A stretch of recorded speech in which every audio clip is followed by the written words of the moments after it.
Please join me in saying, Life is a gift. For which we are grateful. We gather in community. To celebrate the glories and the mysteries. Of this great gift. Hi, my name is Holton Jablonski, and it is my great joy and my deep honor to serve you as your minister and to welcome you to another wonderful digital service, a very special service, as so many of them are, but we get to hear from a lot of people sharing on this Mother's Day, sharing stories and memories, testimonials, talking about many of our moms, talking about mothering, talking about lots of different things. So grateful as always to everyone who shared and contributed, and so grateful to my own mama and to the mother that I get to see up close, my beloved.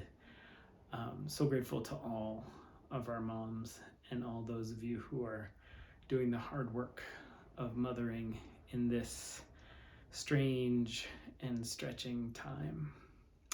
Before we get into the service, wanted to lift up just a couple things coming in the not too distant future. We have the youth service and the coming of age service, one celebration all together, May 15th, outside on the green, and that's going to be at 10 o'clock. So do please come to that. And then soon after, May 20th, we have our annual Moth Hour, celebrating and sharing stories and storytelling, people from all over the congregation. It's going to be really fascinating, and that's going to be in person. So that's on the 20th. You can get tickets and come. It's going to be in the social hall, parish hall, and it's always really fascinating. So do please come to that as well. And stay tuned for lots of other wonderful things. Your annual meeting coming soon. Summer, lots of wonderful summer worship services every Sunday in the parish hall. It's going to be a lot of really great stuff. So do please stay tuned. And for now, come, let us worship together.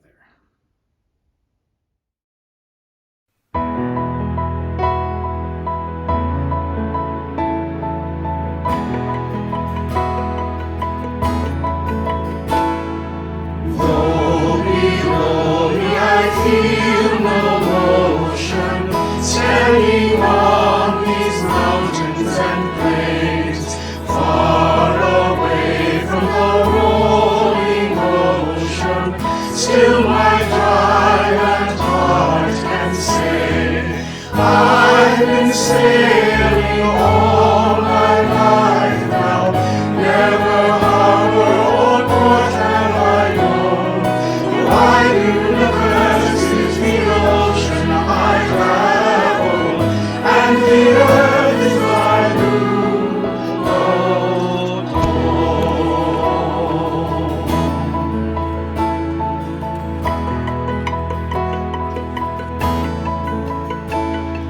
Sun my sail and moon my rudder, as I ply the starry sea, leaning over the edge in wonder, casting questions into the deep, drifting here with my ship's companions, all we kindred pilgrim souls, making our way by the lights of the heavens in our beautiful blue boat home.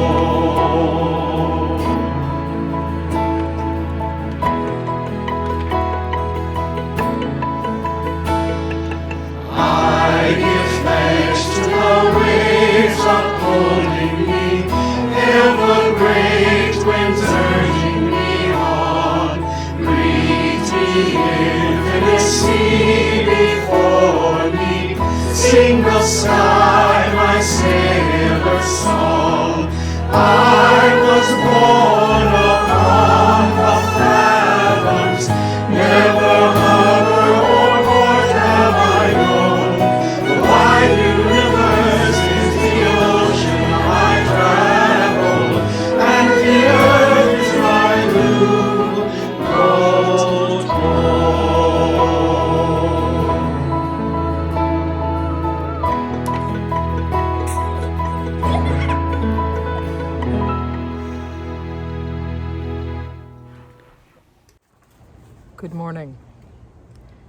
My husband Godfrey's mother Hilda died in 1971 when she was only 51 years old and he was just 19. She had breast cancer. I never had a chance to meet you, Hilda, and I've always wondered what we would make of each other. As newlyweds, you and your husband Colin were in Canada during World War II, where he worked at the English equivalent of the Manhattan Project in Chalk River in Ontario. What was it like for you in that cold and rural Canadian town with almost everyone you knew across the ocean and a world war raging? After the war, and as rationing eased up in England, you became a fabulous dessert maker. Homemade eclairs, elaborate cakes, and other confections made a daily appearance. Your dream was to open a tea house with Godfrey and his older brother Philip as waiters. But England in the 1950s didn't take kindly to women who worked, and your husband Colin didn't support it. I know it was a source of tension. If only you'd lived a little longer, the women's movement might have made a big difference.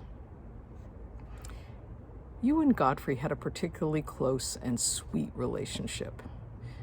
You worried about him, and you were always trying to ensure he gained a little weight.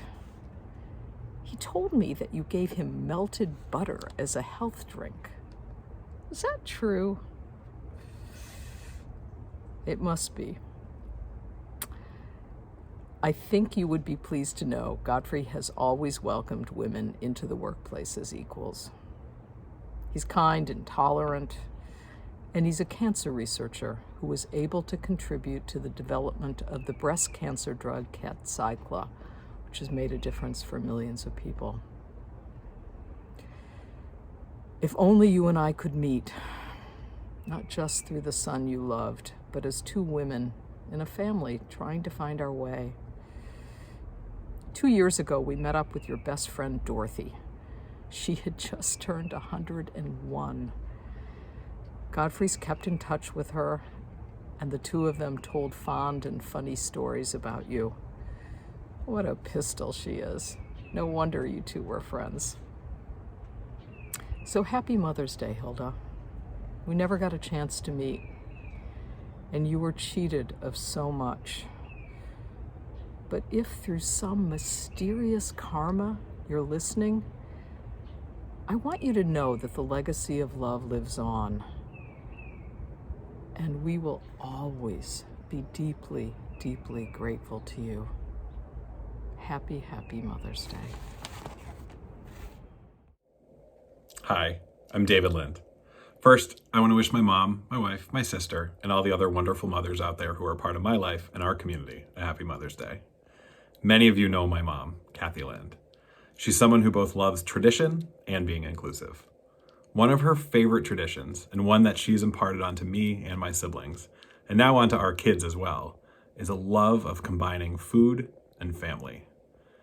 My mom's a great cook, generally sticking to the Kathy Lind classics: green noodles, pesto pasta salad, peony noodles, Thai peanutty noodles, mommy McNuggets, big nuggets of chicken breast that can sort of pass as McDonald's, her holiday Chex Mix, or her absolute pinnacle meal, Thanksgiving dinner.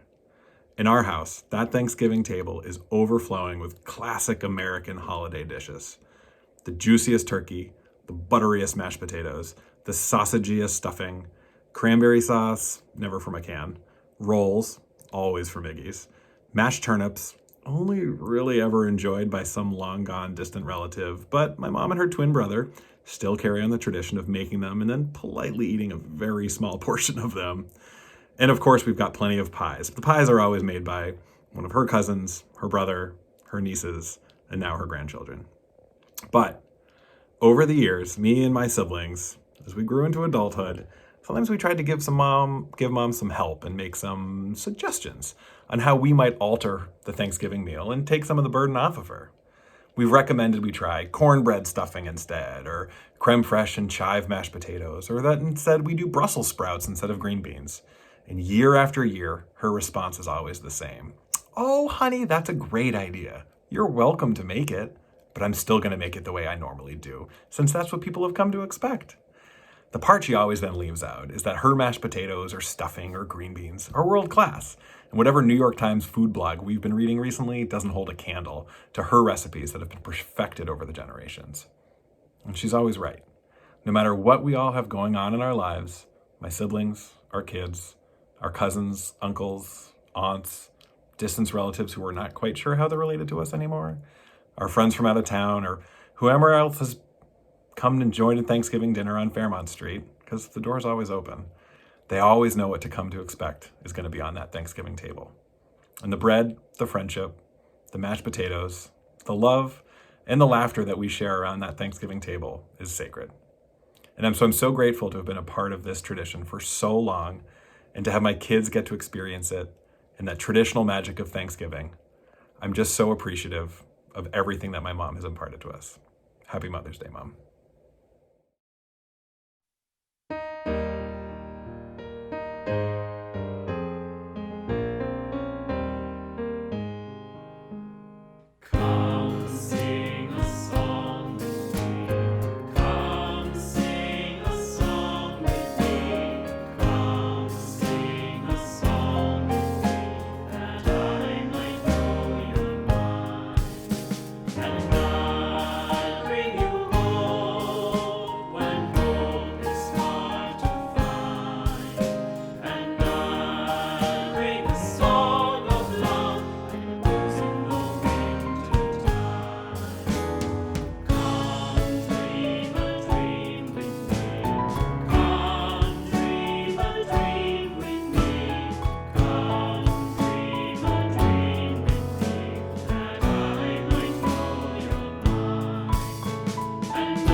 My mama and I had a complicated relationship throughout my teenage and young adult years.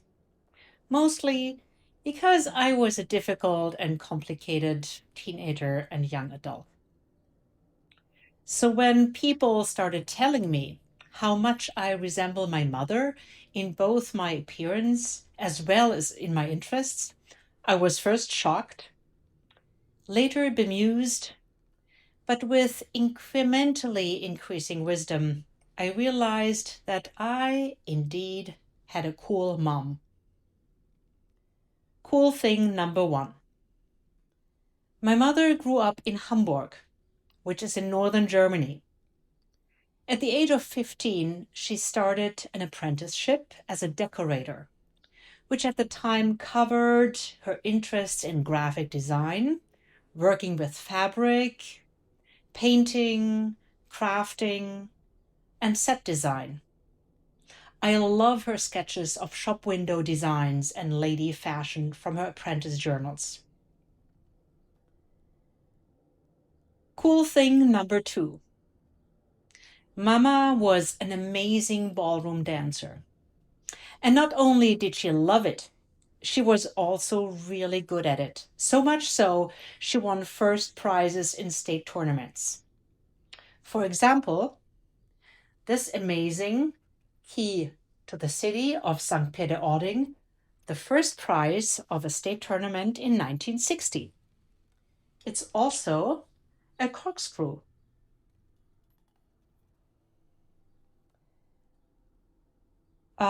She kept some of her gowns and petticoats, which became fantastic dress-up items for my friends and I. Cool thing number 3. In 1960, at the age of about 24, she made a radical change in her life, which ultimately resulted in me. She uprooted herself from the very Protestant Hamburg near the North Sea, from her family, her friends, her dance partner, and her job, and moved to the very Catholic Baden-Baden in the southwest of Germany near the Black Forest. My future grandparents were initially very skeptical about this independent, exotic, and oh my Protestant transplant with a strange accent.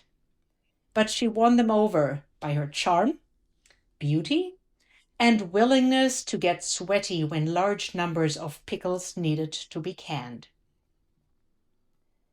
Cool thing number 4. Over a span of about 60 years, she designed and created the most beautiful, prolific, and biodynamic flower and vegetable garden at a time when only a small number of people cared about organic gardening. This garden not only provided our family and neighborhood with seasonal vegetables throughout the year, but also was a source of Mom's ever-changing flower arrangements and floral objects. Cool thing number 5. Her quilts. Literally hundreds, none of which have ever been sold, despite offers, but instead have been gifted, donated, or auctioned for charities. I think she discovered quilting as an outlet for her passion for working and designing with fabrics, see cool thing number 1, and after my brother and I started refusing to wear the matching clothes my mother made for us. The list could go on. But one of her most important superpowers, the one that rules them all, is her continuing ability to not only maintain and foster her old friendships over 6, 7, and even 8 decades, but to connect with people here and now and to form new relationships and friendships in many different areas. I believe this ability is really at the core of all her cool traits, her independent streak, and her creativity. It enabled her to both create a place for herself, but also expand her boundaries, to discover and develop new skills, and to share them with the world, to stay herself by being a part of something much bigger.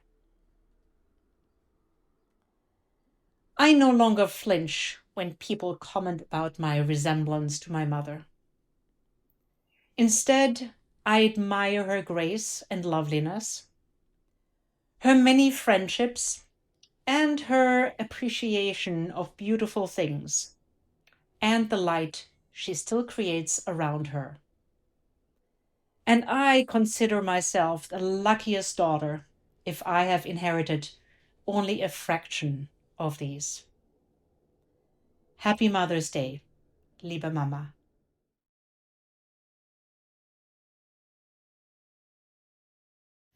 Hello, my name is Bayard Klimasmith. This is a song that I sang in church on Mother's Day 2 years ago. And I wrote it originally because I had a number of friends whose mothers had just passed, and my own mother's getting older, and I was realizing how much as our mothers age, we start choosing just to remember the idyllic stuff and forgive all the rest of it. And of course, that's how it should be. And so this song is as much as a memory of my mother as what she really was, and also what I hoped she was always, which of course she couldn't have been all the time because she's just a human. This is called Mother.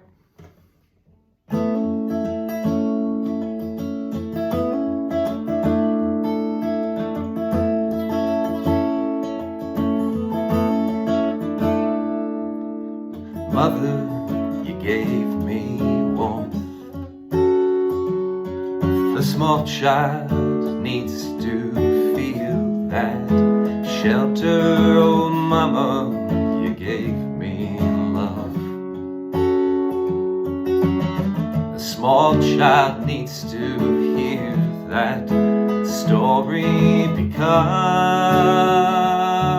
the world is filled with cold death stories that don't include love.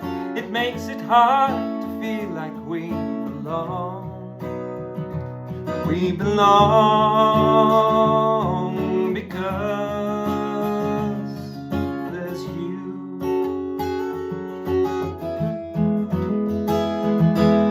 Mother, you gave me hope. A small child needs to see that future. Oh, Mother, you gave me smiles. Small child needs to know how to make the world happy, because the world is filled with so much sadness and evil and badness. A child needs to know how to belong, how to live in this world, singing a different song. When I was afraid, you kissed me. When I was alone, you missed me. When I left home, you came with me in your heart.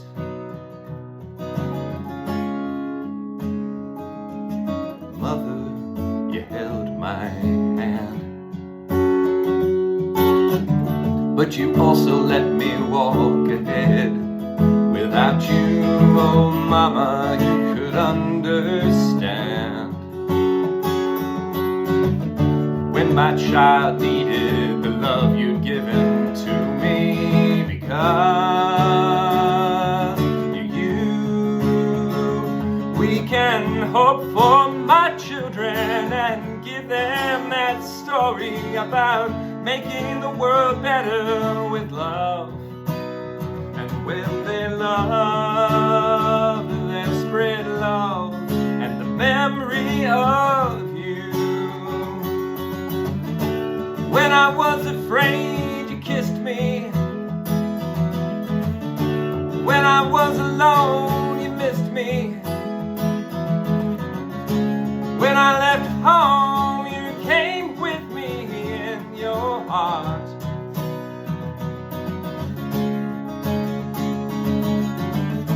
When the world needed hope, you kissed me. When my child felt alone, you missed me. When we needed shelter from the sadness, you helped me, and we were strong because of you.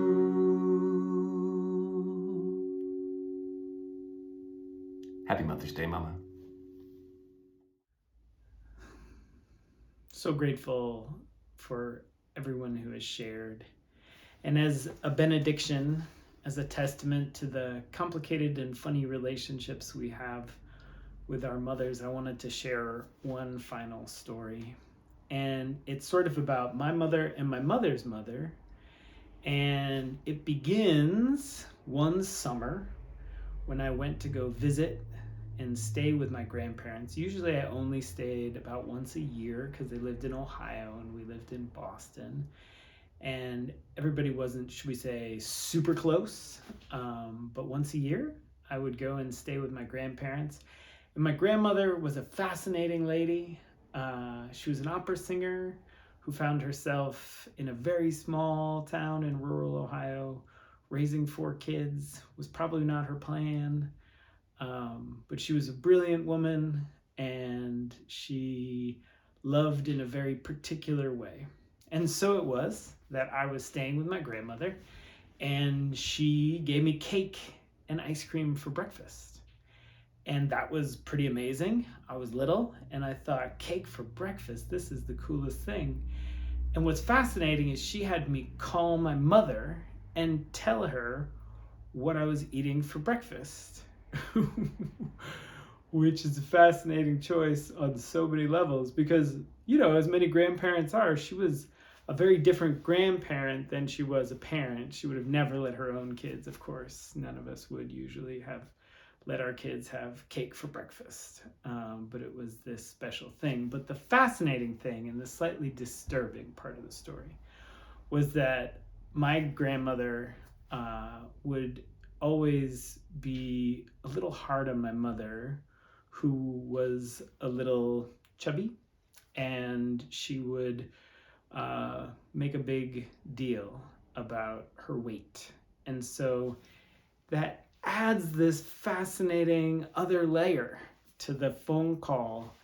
And it's one of those stories that just gets told in the family as this cute thing. But the more that I think about it, it just reminds me of our complex relationships that we have with our children and our parents, and the fruitful reflection and uncovering and digging in to all those stories and all those legacies as they continue on in our own minds and hearts. And so it's my prayer for all of you on this Mother's Day is that we can look with clarity, compassion, and candor at the stories which shape us, and that we can choose with wisdom and care and compassion the path forward and the kind of people we long to be, the kind of lives we long to live, and the kind of love that we want to bless one another and our world with.